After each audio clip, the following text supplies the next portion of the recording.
ରୋଷଶାଳରେ ଯେଉଁମାନେ ରୋଷେଇ କରନ୍ତି ସେମାନେ କ'ଣ ଡିଫରେଣ୍ଟ ଡିଫରେଣ୍ଟ କାଷ୍ଟ ଚୁଜ୍ ହେଇକି ଆସୁଛନ୍ତି କି?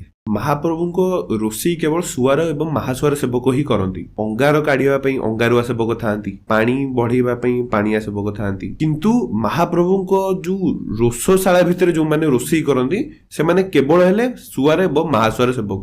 ସେମାନେ ଓଦା ବସ୍ତ୍ର ପିନ୍ଧି ରୋଷେଇ କରନ୍ତି। ହାଣ୍ଡି ଉପରେ ହାଣ୍ଡି ରଖିକି ରୋଷେଇ କରିବା ଯେଉଁ ପ୍ରଥା ଅଛି ସେଟା କ'ଣ ସତରେ ସେମିତି ରୋଷେଇ ହୁଏ? ଦେଖନ୍ତୁ, ଏଇଟା ବି ଯୋଉ ବହୁତ ଲୋକ କଥା ଅଛି ତା ଭିତରୁ ଅନ୍ୟତମ। ଲୋକମାନେ କୁହନ୍ତି କି ହାଣ୍ଡି ଉପରେ ହାଣ୍ଡି ରଖା ହେଇକି ରୋଷେଇ ହୁଏ, ସଭା ଉପରଟା ଆଗ ହୁଏ। କିନ୍ତୁ ଆପଣ ଏଇଟା କାଳ୍ପନିକ ହିସାବରେ ଦେଖନ୍ତୁ, ଏତେ ଉପରୁ ଚଢିକି ହାଣ୍ଡି କାଢିବ କି?